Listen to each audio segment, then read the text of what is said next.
Welcome to our channel. నేను మీ లక్ష్మణ్. ప్రస్తుతం అంతా పాటు ప్రముఖ real estate expert Nandi Ramesh Rao గారు. సో జగన్మోహన్ రెడ్డి గారు తీసుకున్న నిర్ణయం మళ్ళీ ప్రజల్లో ఒక గందరగోళ వాతావరణానికి అయితే నెట్టిందని చెప్పి కూడా పెద్ద ఎత్తున చర్చ నడుస్తుంది. ఎందుకంటే గతంలో జగన్మోహన్ రెడ్డి గారు మావిగన్ అన్న అనౌన్స్ చేయగానే పెద్ద ఎత్తున ట్రోల్స్ అయితే జరిగాయి దానిపైన. అయినా కానీ ఏ విషయాన్ని కూడా జగన్ పట్టించుకోకుండా సో మళ్ళీ తన స్టాండు మావిగన్ అని చెప్పి ఆయన చెప్పడం కూడా జరిగింది. మావిగన్ కావాల్సిన వాళ్ళు నా పార్టీకి ఓటేస్తారు, అదే అమరావతి కావాల్సిన వాళ్ళు కూటమికి ఓటేస్తారని చెప్పి ఆయన చాలా స్పష్టంగా అయితే చెప్పడం కూడా జరిగింది.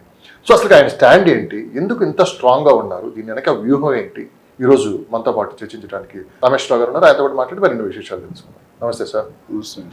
ఏం జరుగుతుంది? మళ్ళీ హాట్ లైన్లోకి వచ్చేసింది. అంటే నేను జగన్మోహన్ రెడ్డి గారు పోయినసారి చేసిన ఒక కామెంట్ పెద్ద ఎత్తున ట్రోల్స్కి గురైంది. కానీ ఆయన ఎక్కడ వెనక తగ్గకుండా మళ్ళీ అదే స్టాండ్ తోటి మేము మావిగన్ మీదే స్టాండ్ తీసుకున్నాం, ఇందులో మార్పు ఏముండదు, మాకు నచ్చిన వాళ్ళు మాకు ఓటేస్తారు, నచ్చిన వాళ్ళు కూటమి ప్రభుత్వానికి ఓటేస్తారు అని చెప్పి ఆయన స్పష్టంగా చెప్పడం జరిగింది. దాని వ్యూహం ఏంటి, ఆయన వెనక ఏదన్నా నడుస్తుందా? చాలామంది భయపడుతున్నారు. అంటే 2 years గవర్నమెంట్ అయిపోయింది, ఇంకా 45 2 సంవత్సరాలు నెక్స్ట్ ఇయర్ ఎలక్షన్లే. సో ఈ గందరగోళ పరిస్థితుల్లో అసలు ఇన్వెస్ట్ చేయాలా వద్దా, ఏం జరుగుతుంది, ఏం జరగబోతుంది అని చెప్పి ఒక భయాందోళనలు అయితే కనిపిస్తున్నాయి. దీనిపై ఒక స్పష్టత ఇస్తారు ఈరోజు. అన్నీ పొలిటికల్ క్వశ్చన్ అడుగుతానండి. పొలిటికల్ క్వశ్చన్ అంటే లింక్ ముందుకెళ్తే గొయ్యే వెనక్కి వస్తున్నాయి. ఎప్పుడైనా మన term ruling government, opposition government అంటారు. అంటే రూలింగ్ కూడా చెప్పేదానికి అపోజ్ చేయడం opposition. Simple clear cut meaning. And opposition role ఏంటి, వాళ్ళకి టైం ఎక్కువ ఉంటుంది, అంతకుముందు బాధ్యతలు పదవులు ఉండేవి. ఇప్పుడు లేనప్పుడు మళ్ళీ ఎలా ఇమేజ్ని పెంచుకోవాలి అనేది ట్రై చేస్తారు. సో ట్రై చేసినప్పుడు మనం ఏదైతే రూలింగ్ గవర్నమెంట్ స్ట్రక్చర్గా రన్ చేయాలనుకుంటా దాని ప్రతి పాయింట్కి ప్రతి స్టేట్మెంట్ కూడా వ్యతిరేకంగా మాట్లాడడం అనేది సహజం, ఎవరున్నా రూలింగ్లో, ఏ పార్టీ ఉన్నా.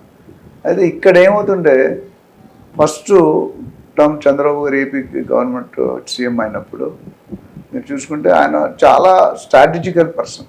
చంద్రబాబు గారు అంటే విజన్. 1993-94లో 2020 విజన్ అని పెట్టి మాట్లాడారు. ఇంతవరకు మెజారిటీ ఆఫ్ ద సీఎంస్ అంత లాంగ్ ప్లానింగ్ ఎవరు చేయలేదు, కానీ ఇవి చేశారు.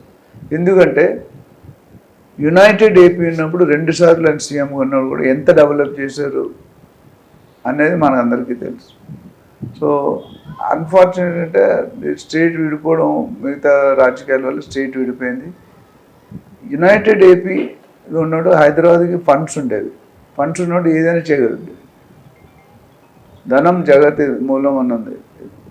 అంటే డబ్బులు ఉంటే మనం అన్నీ చేయగలం, డబ్బులు లేకపోతే ఏమీ చేయలేం. నువ్వు ఎంత నాలెడ్జ్ ఉన్నా, ఎంత టాలెంట్ ఉన్నా, ఎంత ఎక్స్పర్టైజ్ ఉన్నా, చంద్రబాబు గారిని ఎప్పుడు కూడా పొలిటికల్ లీడర్గా చూడలేదు ప్రపంచం. ఒక స్ట్రాంగ్ అడ్మినిస్ట్రేటర్, ఒక CEO ఆఫ్ ఎ స్టేట్ అనేటట్టు చూశారు. దానికి అనుకూలంగా 1994లో పెట్టిన ఈరోజు హైదరాబాద్ ఎలా ఉంది, ఎక్కడ ఉంది, ఏ స్టేజ్లో ఉంది అని మనకు క్లారిటీ ఉంది. ఓకే.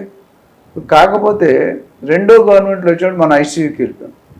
ఎందుకు వెళ్ళిపోయినా దానికి సపరేట్ వీడియో మాట్లాడు. రెండో స్టేట్ అంటే రెండో టర్మ్ సీఎం అయిన ఏపీకి ఎందుకు ఏమైంది,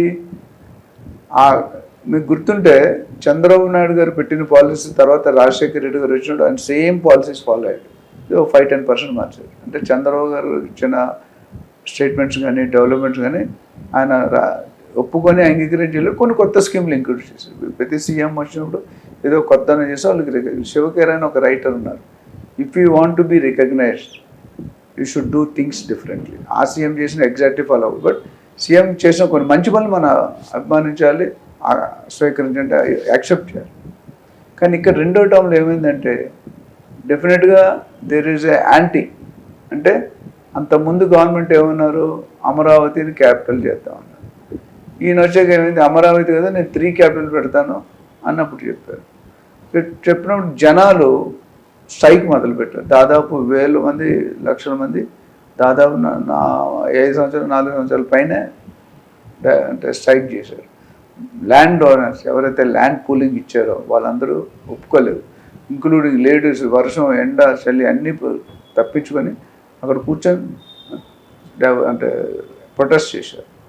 చేసినప్పుడు ఏమైంది, ఇప్పుడు జగన్ గారికి అమరావతి క్యాపిటల్ ఇస్తున్నది. దానికి 100 రీజన్లు ఉండొచ్చు. అక్కడ ల్యాండ్స్ ఉండొచ్చు, లేకపోతే ఇది ఉండొచ్చు. ప్రతి పొలిటికల్ లీడర్ కూడా డెఫినెట్గా they will have their own strategy. ఇక్కడ మెయిన్ పాయింట్ ఏంటంటే నేను అడిగేది, జగన్మోహన్ రెడ్డి గారు అసలు అమరావతి అనే పేరు వినగానే ఆయన ఎందుకు అంత వ్యతిరేకిస్తున్నారు? ఇప్పుడు ఆయన చెప్పింది కూడా ఏంటంటే మావిగన్ అనేది మనం చూసుకున్నామంటే మచిలీపట్నం, విజయవాడ, గుంటూరు ఈ 3 కారిడార్ చేసి ఒక అద్భుతమైన రాజధాని నిర్మిద్దాం ఆయన అంటున్నారు. చంద్రబాబు నాయుడు గారు ఏమంటున్నారంటే అమరావతిలోని ఇవన్నీ భాగం కదా, ఇక్కడికి మళ్ళీ మావిగన్ పేరు మార్చడానికి అసలు ఏంటి కారణం? అంటే ఎవరిని ఇది జగన్మోహన్ రెడ్డి ఇష్టపూర్వకంగానే చెప్తున్నారా, లేకపోతే ఇది ఎవరినైనా భయపెట్టడానికి చెప్తున్నారా? అమరావతి డెవలప్మెంట్లో ఇక ముందు స్పీడ్ పెరిగిపోతుంది, అమరావతి డెవలప్మెంట్ అనేది, దాన్ని ఆపే ప్రయత్నం ఏమైనా చేస్తున్నారా? అంటే ఇన్వెస్టర్స్ ముందుకు రాకుండా ఆపే ప్రయత్నం ఏమైనా చేస్తున్నారని చెప్పి రకరకాల ఆందోళనలు అయితే ఉన్నాయి. దీనిపై ఒక క్లారిటీ. ఇప్పుడు అమరావతి ఫస్ట్ టైంలో ఉన్నప్పుడు కొద్ది డెవలప్మెంట్ గ్రోత్ అనేది స్టార్ట్ అయింది, కానీ ఎక్కడ ఇంప్లిమెంట్ కాలేదు, ఎందుకంటే హాఫ్ వేలో గొలాప్స్ అయిపోయింది. ఈయన ఏమంటున్నారంటే దానికి నేను వ్యతిరేకం, సో నా పాలసీ వేరు, నా సెంటిమెంట్ వేరు అంటారు. జనరల్గా నేను రియల్ ఎస్టేట్లో ఏం చేస్తాను, ఎక్కడ ఇన్వెస్ట్ చేయాలని ఒక క్వశ్చన్ వస్తుంది ఇన్వెస్టర్స్ బయట. నేనేం చెప్తానంటే ఎక్కడ సెలబ్రిటీస్, ఎక్కడ రాజకీయ నాయకులు ఇన్వెస్ట్ చేస్తే మీరు అక్కడ చేయండి అంట. ఎందుకంటే ఎగ్జాంపుల్ మీకు చిన్న ఎగ్జాంపుల్ కోకాపేట చెప్తాను.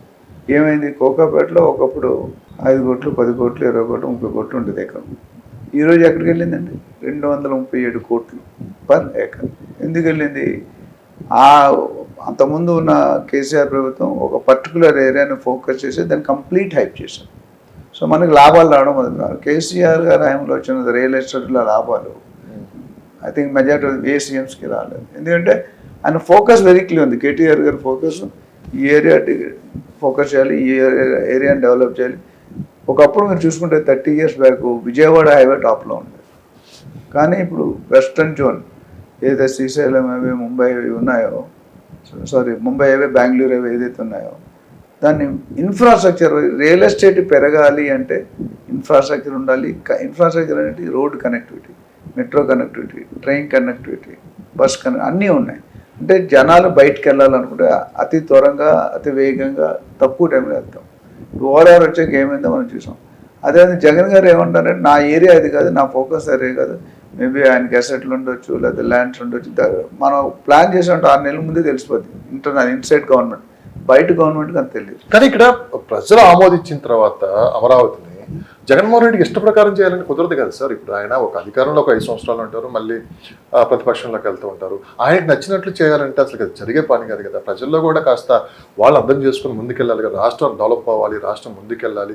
ఎందుకంటే ఈ ప్రశ్న నేను అడిగానంటే 2 years నుంచి గవర్నమెంట్ చాలా వేగంగా అమరావతిలో పనులన్నీ స్టార్ట్ చేశాయి. దాదాపు చెంగిలంతా క్లియర్ చేసి ఎక్కడ వర్క్స్ అయితే ఆగిపోయి అన్ని స్టార్ట్ చేసింది. ఈ స్పీడ్ పెరుగుతున్నప్పుడే జగన్మోహన్ రెడ్డి గారు మళ్ళీ ఈ అనౌన్స్ చేయటం అనేది కాస్త భయాందోళన గురి చేసినట్లే కదా. అంటే ఏదైనా కొత్తగా ఇన్వెస్టర్స్ రావాలన్నా భయపడ్డట్టే కదా. ఏం జరుగుతుంది, రేపు జగన్ వస్తే మళ్ళీ పాలసీలు మారుస్తారేమో, రేపు అనవసరంగా మనం ఇన్వెస్ట్ చేసి నష్టపోతామని చెప్పి భయం ఉన్నట్టే కదా. కానీ చంద్రబాబు నాయుడు చాలా క్లియర్గా చెప్తున్నారు కదా, అమరావతి శాశ్వత రాజధానిగా ఉండబోతుంది, ఒక మంచి వరల్డ్ క్లాస్ సిటీ చూడబోతున్నారని చెప్పి ఆయన దానికి తగ్గట్లు కూడా పనులు కూడా మొదలు పెట్టారు. ఒకళ్ళేమో స్పీడ్ పెంచుతుంటే మరొకళ్ళేమో దాన్ని వెనక నెడుతున్నారు. దీన్ని ఎలా చూడొచ్చు అంటారు? ఇప్పుడు చంద్రబాబు నాయుడు యునైటెడ్ అయిపోయినాడు, కొన్ని పాలసీలు, కొన్ని ఎయిర్పోర్ట్ దగ్గర అన్ని తీసుకుంది. ఓపెన్ చేసింది ఎవరు? రాజశేఖర రెడ్డి గారు ఓపెన్ చేశారు.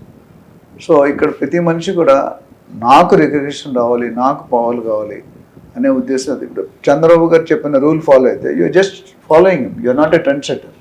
సో ట్రెండ్ సెట్ చేయడం వేరు, ట్రెండ్ ఫాలో చేయడం. కానీ ఇక్కడ జగన్మోహన్ రెడ్డి గారు తన మాటే నెగ్గాలి అని చెప్పి పంతంతో ఇక్కడ రాజధాని విషయంలో అమరావతి, మచిలీపట్నం, విజయవాడ, మనం ఏదైనా సరే మొత్తం ఇదంతా ఒక సర్కిల్ లో ఉన్నట్లే కదా. ఇప్పుడు అది అమరావతి అయితే ఏంటి, మావిగన్ అయితే ఏంటి? ఇప్పుడు అమరావతి ఫస్ట్ అనౌన్స్ చేశారు. ఫస్ట్ అనౌన్స్ చేసి అది ప్రజలకు బలంగా వెళ్ళిపోయింది. అమరావతి అనేది ఆ పేరు కూడా తెలుగు వాళ్ళకి తగ్గట్లు చాలా బాగుంది.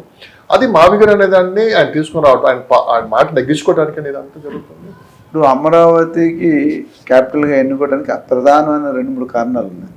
Availability of land main. ఇప్పుడు అన్ని ప్లేస్లో అంత ల్యాండ్, ఇప్పుడు వైజాగ్లో అంత ప్లేస్ ఉంటుంది చూసి ఆల్రెడీ సెట్ డెవలప్. అమరావతి అనేది ఇట్స్ ఏ టూరిస్ట్ స్పాట్. కానీ ఈయన ఐడెంటిఫై చేసి సర్వే చేసి అక్కడ ఎక్స్పాన్షన్కి చాలా అవకాశం ఉంది అనే ఉద్దేశంతో పెట్టారు. రెండోది central located as far as Andhra Pradesh state is concern. అటు విజయవాడ, ఇటు గుంటూరు ట్రయాంగులర్లో వస్తుంది. కానీ దాన్ని ఈయన ఎందుకు అపోజ్ చేస్తుంటే ఈయనకేం పేరు వస్తుంది ఆయన చెప్పింది ఫాలో అయితే? How you will get recognize? So ఆయనకున్న సరే ఆయన సపరేట్ కొత్త పేరు కావాలి. పాత పేరులో నేను ఇవ్వట్లేదు, ఐఎమ్ నాట్ ఏబుల్ టు. కానీ అంతకుముందు ఉన్న ప్రతి సీఎం కూడా పాత గవర్నమెంట్ వాల్యూ ఇచ్చి 80% అదే ఫాలో అయ్యారు. కానీ ఇక్కడ ఫాలో అవ్వట్లేదు. ఎందుకు ఫాలో అవ్వట్లేదు అంటే ఓన్ రీజన్, ఈగోయిజం కావచ్చు, లీడర్షిప్ కావచ్చు, స్వార్థం కావచ్చు, లేదా ఆయనకి అక్కడ ఎస్టర్స్ ఉండొచ్చు. మనకి క్లారిటీగా ఆఫ్ ది టేబుల్ చెప్తాం, ఆన్ ది టేబుల్ ఏముందో మనకు తెలియదు, అన్నీ మనం గెస్ట్ చేస్తున్నాం. సో ఆయనకి పట్టుదల ఏంటంటే నేను నా విధంగా, నాకు నచ్చిన విధంగా, నా రజనీకాంత్ గారు అంటారు నా రూటే వేరు, అట్లా ఈయన రూటే వేరు. ఎందుకంటే ఫోర్కాస్ట్ అనేది అందరికీ రాదండి. ఫ్యూచర్ విజన్ అనేది డెఫినెట్గా ఎవరు బాధపడినా నేను ఏ పొలిటికల్ పార్టీని ఎంకరేజ్ చేయను. I'm a neutral person as journalist. కానీ నాకు కనిపిస్తుంది ఏంటంటే మనం అనుకున్న రూట్లలో మిగతా వాడు ఎలాగైనా పోనీ, ఏమైనా చేయండి, నాకేం సంబంధం. నేను అనుకున్న ఏరియాలో నేను డెవలప్ చేస్తే నాకు ఇప్పుడు ఒక ఏరియా పర్టికులర్గా రేవంత్ రెడ్డి గారు అన్నారు. నేను చిన్నప్పుడు రియల్టర్గా స్టార్ట్ చేసినప్పుడు 10 లక్షలు 20 లక్షలు ఎకరం ఉండేది కోకాపేట, మేబీ 25-30. ఈరోజు 100 కోట్లకి వెళ్ళింది. సో ఆయన ఏమన్నారు, నేను కోకాపేటలో మీరు అందరూ ఇప్పుడు మాట్లాడారు 10 లక్షల ఎకరం ఉన్నప్పుడే నేను డీల్స్ చేశాను, ల్యాండ్ డీలింగ్ చేశాను, విల్లాలు కట్టాను. At the end of the day ఇప్పుడు ఏమవుతుందో మనం చూస్తున్నాం. యాజ్ ఆఫ్ నో బోత్ ఏపీలో తెలంగాణ ఏమవుతుందో మనం కళ్ళారా చూస్తున్నాం. చంద్రబాబు నాయుడు గారు ఏపీ స్టార్ట్ చేసినప్పుడు, కొత్త స్టేట్, సెకండ్ న్యూ స్టేట్గా స్టార్ట్ చేసినప్పుడు ఏమీ లేదు. ఆంధ్రప్రదేశ్ ఇన్కమ్ లేదు, రెవెన్యూ లేదు, సోర్స్ లేదు, ఇన్ఫ్రాస్ట్రక్చర్ లేదు, ఐఆర్ఆర్ లేదు, ఓఆర్ఆర్ లేదు. ఎలా పెరుగుతుందండి? పెరగదు కదా. అది పెరగాలంటే ఏదో ఒకటి చేయాలి మనం.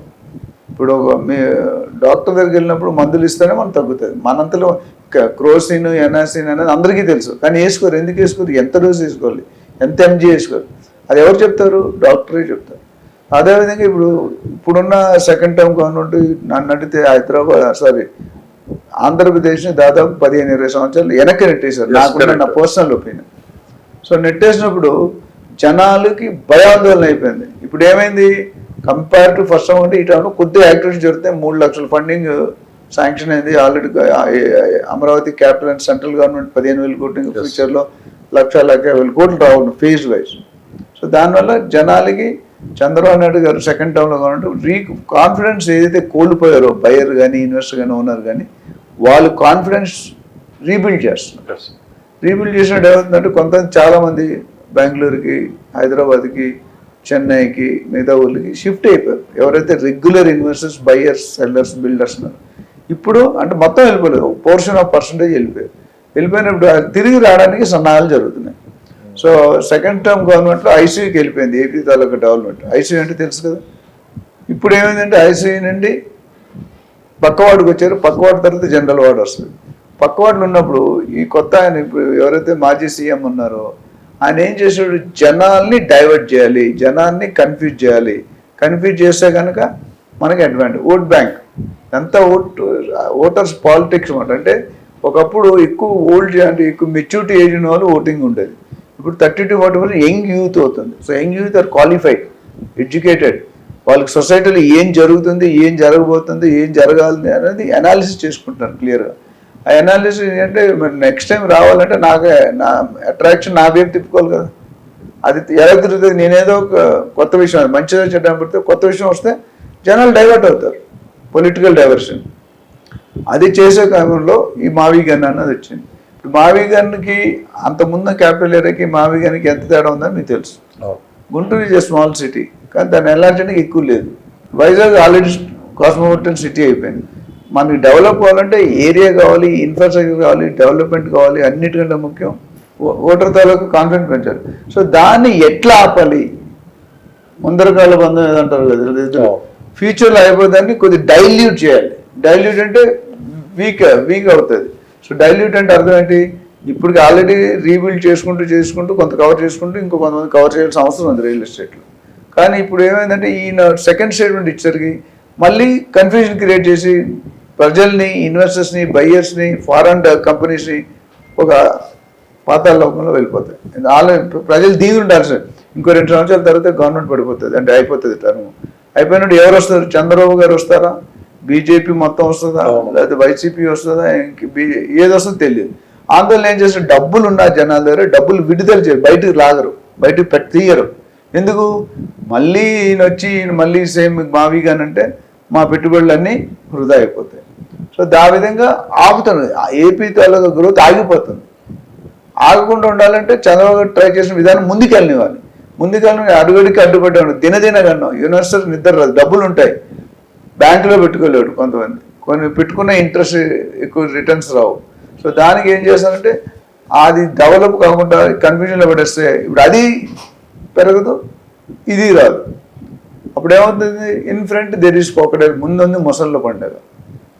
నువ్వు ఇన్వెస్టర్ కన్ఫ్యూజ్ చేస్తే ఫారినర్స్ రారు, ఫారినర్స్ అవుతే మీకు ఎంప్లాయ్మెంట్ రాదు, ఎంప్లాయ్మెంట్ రాతే శాలరీ రాదు, శాలరీ రాదు కొనుగోలు కెపాసిటీ ఉండదు. ఇది ఒక చైన్ రియాక్షన్. సో దాన్ని కంట్రోల్ చేయడానికి ట్రై చేస్తారు. బట్ ప్రజలు ఎప్పుడు కూడా ఒకసారి ఛాన్స్ అందరికీ ఇస్తారు, రెండోసారి ఛాన్స్ ఇవ్వాలంటే ఆలోచించాలి. కానీ ఇదే సమయంలో ఎన్ఆర్ఐల ఆలోచన ఏ విధంగా ఉంది అంటే అమరావతిపై? ఎందుకంటే ఆ రోజు ఎలక్షన్ జరిగినప్పుడు పెద్ద ఎత్తున ఎన్ఆర్ఐలు ఫస్ట్ టైం వచ్చి ఓట్లేసి వెళ్ళారు.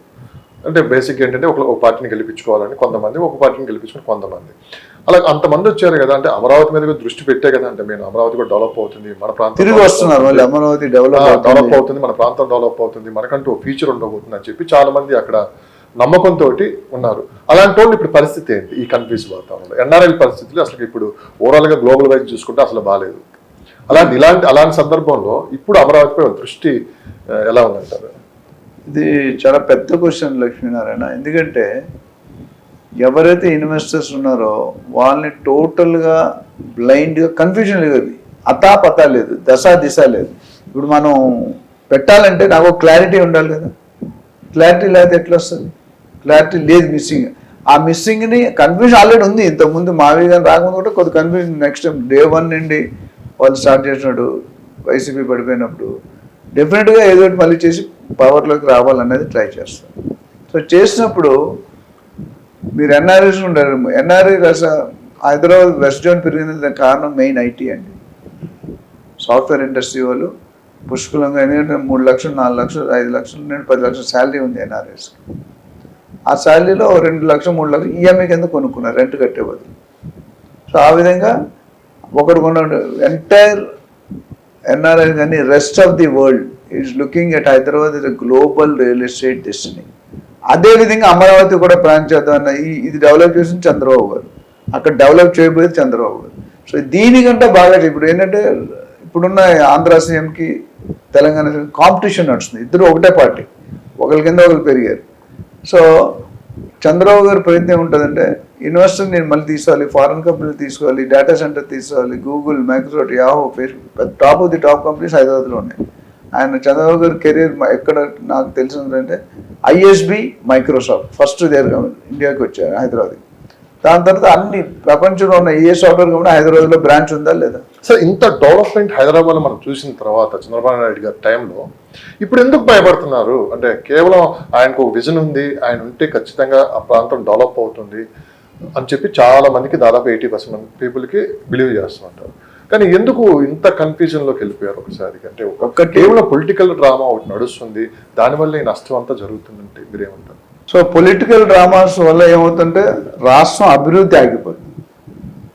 సో ఈ ఐటీ ఇండస్ట్రీస్ ఏంటంటే they will only invest, funding ఎప్పుడు చేస్తారంటే ఒక స్టెబిలిటీ ఉన్నప్పుడు, డెవలప్మెంట్ అయ్యే గ్రోత్ డెవలప్మెంట్ అయ్యే అవకాశాలు ఉన్నప్పుడు మాత్రం వస్తాం.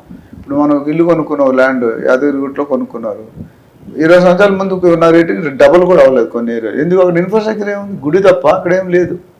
సో ఇక్కడ చంద్రబాబు గారు ఏంటంటే అదేవిధంగా ఏపీ ఇప్పుడు తెలంగాణ కంటే మెరుగ్గా ఏపీలో డెవలప్ చేయాలనేది ఆయన ఆకాంక్ష. ఎందుకంటే ఇక్కడ ఉన్న ఆయన జూనియర్, ఆయన సీనియర్. సో అదొక విధం. తర్వాత డెవలప్ అవ్వకుండా ఇప్పుడు ఇలాంటి కన్ఫ్యూజన్ పెడితే మళ్ళీ ఐసీయూలోకి వెళ్ళిపోతాం, జనరల్ వార్డ్కి వెళ్ళాల్సిన ఐసీయూలోకి వెళ్ళిపోతాం. తెలంగాణ రియల్ ఎస్టేట్ అనేది రక్త కన్నీరు అనే ఒక టాపిక్ మాట్లాడింది. ఆంధ్ర రక్త కన్నీరు లేదు, బట్ రక్త కన్నీరు రావడానికి అటువైపు ప్రయాణించడానికి మార్గాలు సులువు అవుతుంది. అది చేయకూడదు. నువ్వు ఏ రేంజ్లో ఉన్నా, ఎలా ఉన్నా, స్టేట్ పబ్లిక్ ప్రజలకు ఉపయోగపడేది ఏ సీఎం అనేది చేస్తే ఆయనకు ఒక రికగ్నేషన్ ఉంటుంది. ఇప్పుడు నరేంద్ర మోడీ గారు ఉన్నారు, 6-7 సార్లు పవర్లో ఉన్నారంటే 30-35 years పవర్లో ఉన్నారు. Highest record number of days prime మినిస్టర్గా ఉన్నట్టు రికార్డ్ బ్రేక్ చేశారు, మొన్న సెలబ్రేట్ చేసుకున్నాం. సో అది ఎందుకు? ఆ లీడర్ మీద పెరుగుతున్న కాన్ఫిడెన్స్, ఈయనుంటే మన స్టేటు, మన కంట్రీ, మన అన్ని డెవలప్ అవుతాయనే నమ్మకంతో I think except Jawaharlal Nehru ఎవరు ఇంత రోజులు ఉండలేదు. ఆ జవహర్లాల్ నెహ్రూ గారు కూడా రికార్డ్ బ్రేక్ చేశాడు ఆయన ఇప్పుడు వైభవ్ సూర్యవంశం చెట్టు మొత్తం పాత్రికలు అన్ని కొల్లగొడుతున్నాడు. ఇప్పుడు మనం ఏ సీఎం అయినా కంట్రీ స్టేట్, సీఎం అయితే స్టేట్ డెవలప్మెంట్, పిఎం అయితే కంట్రీ డెవలప్మెంట్ ఆలోచించాలి. ఇప్పుడున్న స్థితి నుండి ఉన్నత స్థితికి వెళ్ళాలంటే ఏం చేయాలి? ఉన్న స్థితి వేరు, ఉన్నత స్థితి వేరు. సో ఆ లెవెల్లో వెళ్తున్న క్రమశిక్షణ అంటే ఆ పద్ధతిలో వెళ్తే ఈ అపోజిషన్ సీఎం లేదా సిట్టింగ్ సీఎం దాన్ని పెరగకుండా అడ్డుపడుతున్నట్టే. అడ్డుపడితే ప్రజలకి లాస్.